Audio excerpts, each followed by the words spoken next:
اپنے چینل پر ہم آپ کو خوش آمدید کہتے ہیں۔ ہر روز ایک نئی اور دلچسپ کہانی سننے کے لیے ہمارے چینل کو سبسکرائب کریں اور کہانی کو مکمل سنیں۔ ایک دن میرا سر درد کر رہا تھا اور میں اپنے بیڈ روم میں آرام سے لیٹی ہوئی تھی۔ تبھی میرا نوکر میرے پاس آیا اور کہنے لگا میں آپ کا سر دبا دیتا ہوں۔ میں اسے منع کرنے لگ گئی لیکن وہ زبردستی میرا سر دبانے لگ گیا۔ میں ایک بیوہ عورت تھی اور میرے شوہر کو مرے ہوئے بہت وقت ہو گیا تھا۔ اس کو دیکھ کر میرے کچھ جذبات ابھرنے لگے۔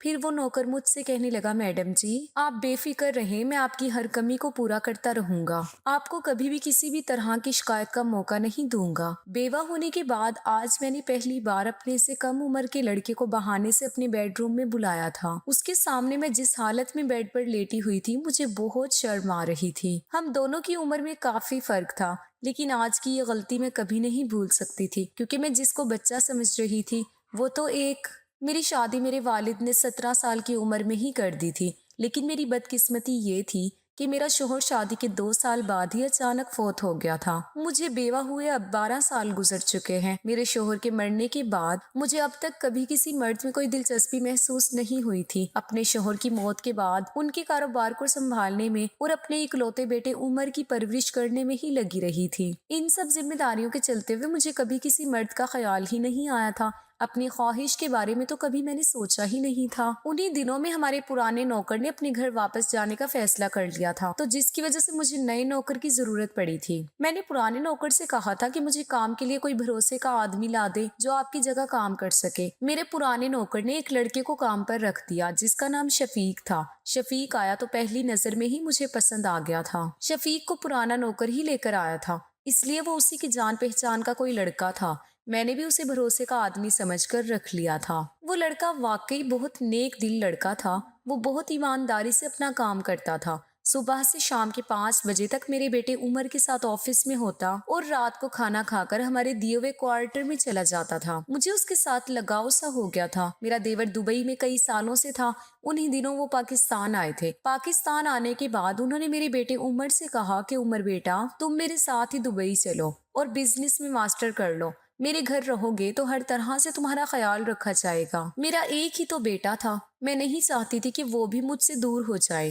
وہ اپنے ابا کے بزنس کو بھی سنبھالے ہوئے تھا مگر اپنے چاچو کے جوش دلانے پر دبئی جانے کے خواب اس کی آنکھوں میں جاگنے لگ گئے تھے اور وہ بزنس میرے حوالے کر کے اپنے چچا کے ساتھ دبئی چلا گیا تھا۔ اب بیٹے کے بغیر میں اکیلی اکیلی سی محسوس کرتی تھی۔ ایسے میں اگر کسی کا سہارا لے سکتی تھی تو وہ میرا نوکر شفیق ہی تھا۔ وہ اپنی غریبی سے تنگ اور رشتہ داروں سے ٹوٹا ہوا لڑکا تھا، اسے بھی کسی کے سہارے کی ضرورت تھی۔ جس دن میرا بیٹا دبئی روانہ ہوا تھا اس دن میں خوب روئی تھی۔ اس نے میرے دکھ کو محسوس کرتے ہوئے مجھے تسلی دی تھی اور کہا کہ میڈم آپ مجھ پر بھروسہ کر سکتی ہو، میں آپ کو کبھی بھی مایوس نہیں ہونے دوں گا۔ اس کے ان الفاظوں سے میں نے خود کو بہتر محسوس کیا تھا۔ اس وقت مجھے اپنے اوپر احساس ہو رہا تھا کہ جس بیٹے کے لیے میں نے اپنی عمر کے سارے سنہرے دن برباد کر دیے تھے، جس کو پالا پوسا اور بڑا کیا، وہی مجھے چھوڑ کر چلا گیا تھا۔ میں اپنے کمرے میں بیٹھی بیٹے کی یادوں میں کھوئی ہوئی رو رہی تھی۔ آج مجھے زندگی کی تمام چیزیں یاد آ رہی تھی۔ ایسے میں ہمدردی کے چند لمحے لیے میرا نوکر میرے پاس آ گیا۔ اس کی نظریں میرے اداس چہرے پر جا کر تھم سی گئی تھی۔ اس نے مجھے دلاسا دیا۔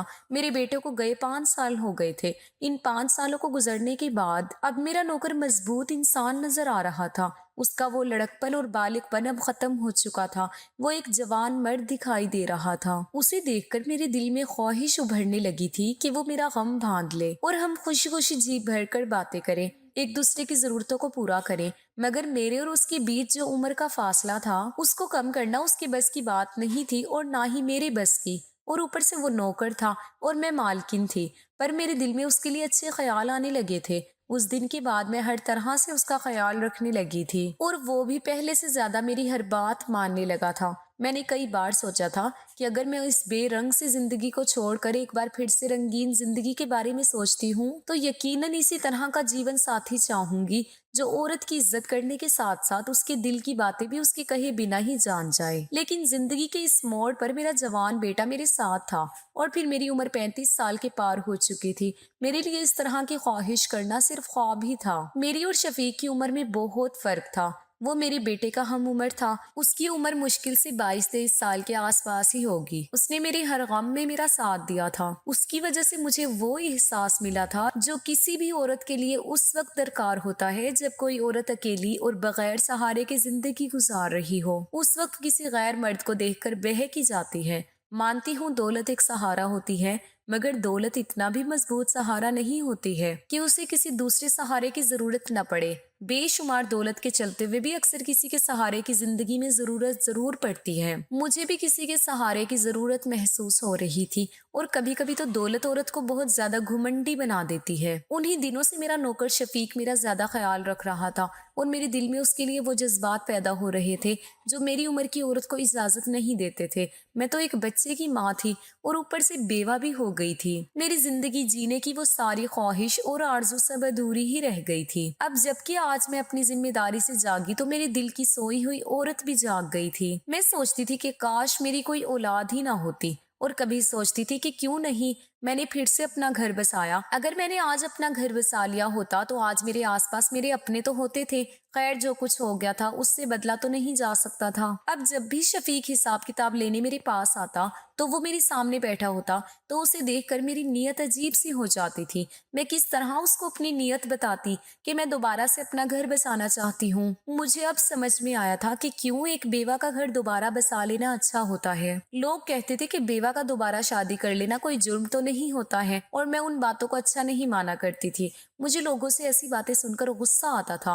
میں سوچتی تھی کہ کیوں یہ لوگ ایسی باتیں میرے سامنے کرتے ہیں. بیوہ ہونا کوئی جرم تو نہیں ہے. میرے پاس گھر، دولت اور اولاد سب کچھ تو تھا. مجھے اور کسی کے سہارے کی بھی کوئی ضرورت نہیں تھی. مگر اب لگتا ہے کہ عورت کا ہر حال میں اصلی سہارا اس کا ہم سفر ہوتا ہے. ایک دن ہم دونوں گاڑی میں سبزی لینے مارکیٹ جا رہے تھے. کار ایک جگہ سگنل بند ہونے کے بعد رکی تھی تو ایک بوڑھی فقیرنی نے ہاتھ پھیلا کر کہا، کچھ دے دو، میں 2 دن سے بھوکی ہوں، خدا آپ کی جوڑی سلامت رکھے. میں نے 100 روپے اس کو دیے اور کار آگے بڑھا دی. میں نے حیرانی سے شفیق کی طرف دیکھا تھا. مجھے دیکھ کر شفیق بھی کچھ حیران سا ہو گیا تھا. تب میں اس کی حیرانی کو دور کرنے کے لیے بولی، کمال ہے، کبھی کبھی یہ فقیر بھی بنا سوچے سمجھے کیسی ناجانی بات کہہ دیتے ہیں. بھلا اب اس عمر میں کیسے شادی کر سکتی ہوں؟ تب شفیق بولا، نہیں مالکن، آپ کسی بھی طرح زیادہ عمر کی نہیں لگتی ہو، جبکہ میں آپ کے لحاظ سے آپ سے عمر میں زیادہ لگتا ہوں. اس کی یہ بات سن کر میرے دل میں خوشی کا دریا بہنے لگا تھا. میں نے کہا، انسان کو سمارٹ رہنا چاہیے، اپنے آپ کا خیال رکھنا چاہیے، مگر تم ہو کہ ایسے کام میں مگن رہتے ہو کہ اپنے جسم کا بھی تمہیں ہوش نہیں رہتا ہے. میں نے شفیق سے یہ کہہ تو دیا، لیکن یہ بات کر کے میں خود ہی شرمندگی کا شکار ہو گئی تھی. اب مجھے دیکھ کر اس نے میری اداسی کو دور کرنا چاہا اور بولا، میڈم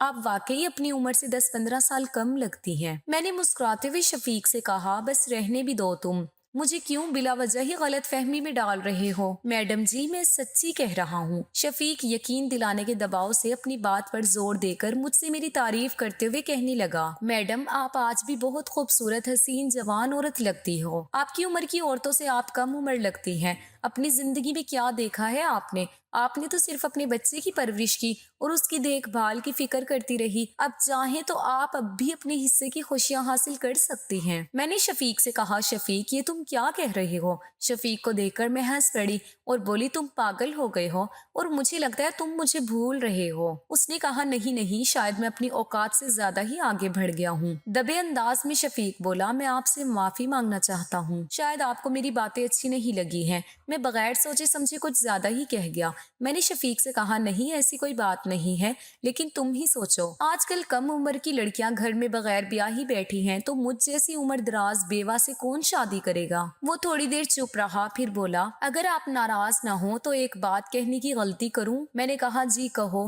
شفیق نے کہا، میں آپ سے شادی کرنا چاہتا ہوں. مجھے آپ پسند ہو، اگر آپ چاہو تو. میں اس کی بات سن کر حیران رہ گئی تھی. میں نے کبھی خواب میں بھی نہیں سوچا تھا کہ میرا نوکر مجھ سے ایسی فرمائش کرے گا، یوں اچانک کبھی مجھے اتنی بڑی بات کہہ دے گا. میں ایک دم خاموش ہو گئی تھی. وہ سمجھا میں ناراض ہو گئی ہوں. تب جیسے اس کو بھی سانپ سونگھ گیا۔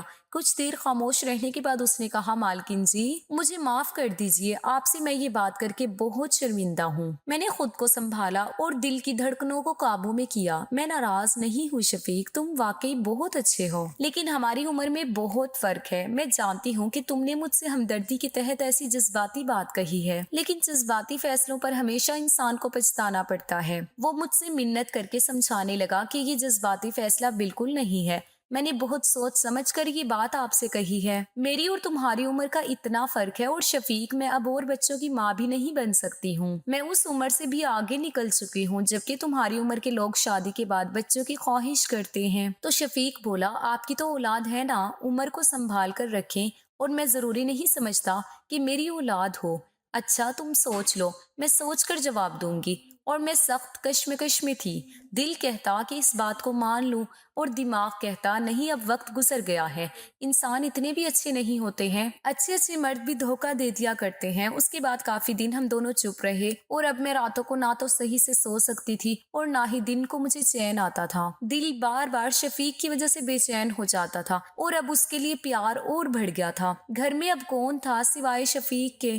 اس پر میری ذمہ داری تھی، مجھے ڈاکٹر کے پاس لے جانا تھا اور میری دوائی بھی لانی ہوتی تھی، اور وہ اپنی ذمہ داری کو بخوبی نبھا رہا تھا۔ میں نے سوچا واقعی اکیلی عورت کو کسی مضبوط سہارے کی کتنی ضرورت ہوتی ہے۔ مجھے شفیق سے محبت نہیں تھی، مگر یقیناً وہ اب میری ضرورت بن گیا تھا۔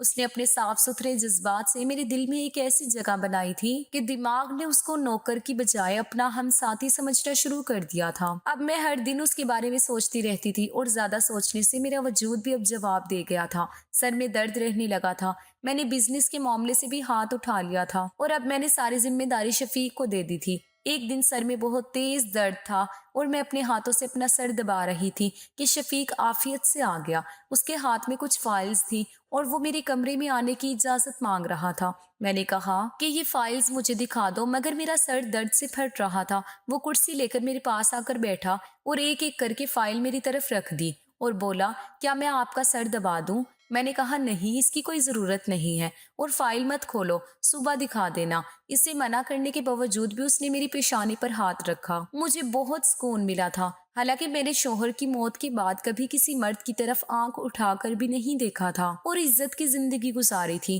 لیکن کبھی کبھی کوئی کمزور وقت انسان کو اپنے قابو میں کر لیتا ہے، اور میرے ساتھ بھی کچھ ایسا ہی ہوا تھا۔ بس میں نے آنکھیں بند کر لی اور یوں ظاہر کیا جیسے مجھے کچھ ہوش نہ ہو۔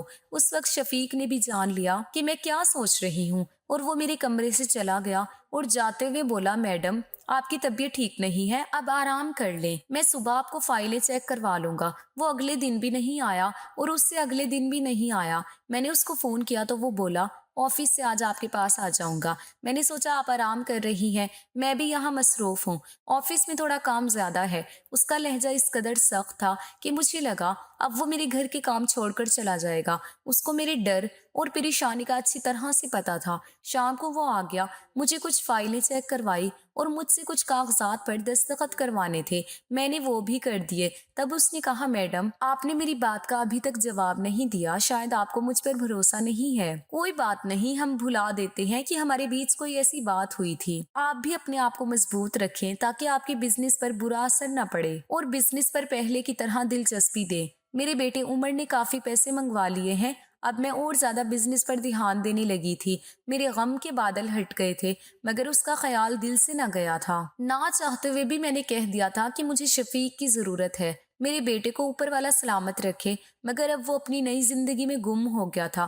مجھے معلوم ہے میں واقعی گھر بسانا چاہتی ہوں، مگر تمہارے بارے میں جب بھی میں سوچتی ہوں تو مجھے لگتا ہے کہ مجھ سے شادی کرنے میں تم کو گھاٹا ہوگا، جبکہ مجھے نہیں۔ وہ بولا میں نے سوچ سمجھ کر فیصلہ کیا ہے تو ٹھیک ہی کیا ہوگا۔ میں نے کہا مگر میں بیٹے کو کیسے کہوں گی کہ میں اس کی عمر کے لڑکے سے شادی کر رہی ہوں؟ تو شفیق بولا آپ اپنے دیور کو کہہ دو، وہی اس معاملے کو دیکھ لیں گے، یقیناً وہ آپ کی مدد ضرور کریں گے۔ بڑی ہمت کر کے میں نے دیور کو فون کر دیا تھا اور اس کو اپنے مسئلے سے آگاہ کیا، تو وہ بولے آپ ضرور شادی کر لو، عمر کو میں سنبھال لوں گا، لیکن بزنس کی مالکن آپ رہنا۔ کسی اور کو مالک نہ بنانا ورنہ اپنے ہاتھ کٹوا بیٹھو گی۔ دیور کی اجازت سے میں نے شفیق سے شادی کر لی۔ انہوں نے بیٹے کو بعد میں بتا دیا تھا مگر اس کو اس بات پر راضی نہ کر سکے کہ وہ ماں کی دوسری شادی کو قبول کر لے۔ وہ بہت ناراض ہوا تھا اور اس نے مجھ سے سارے رشتے ختم کر دیے تھے۔ کچھ سال بعد پاکستان واپس آ کر بزنس بھی اپنے نام کروا لیا اور مجھے صرف مکان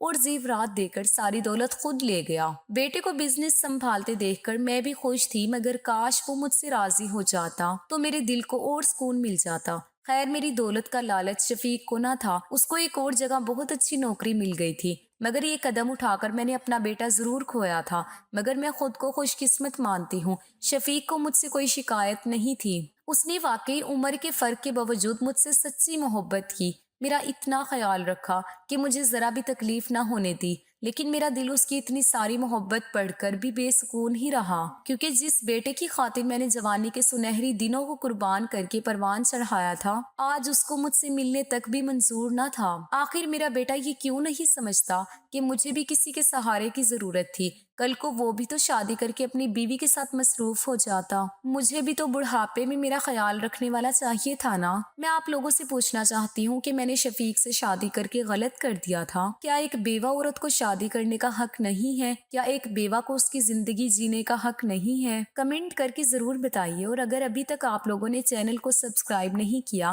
تو پلیز چینل کو سبسکرائب کر دیں اور ویڈیو کو لائک کر دیں۔ شکریہ۔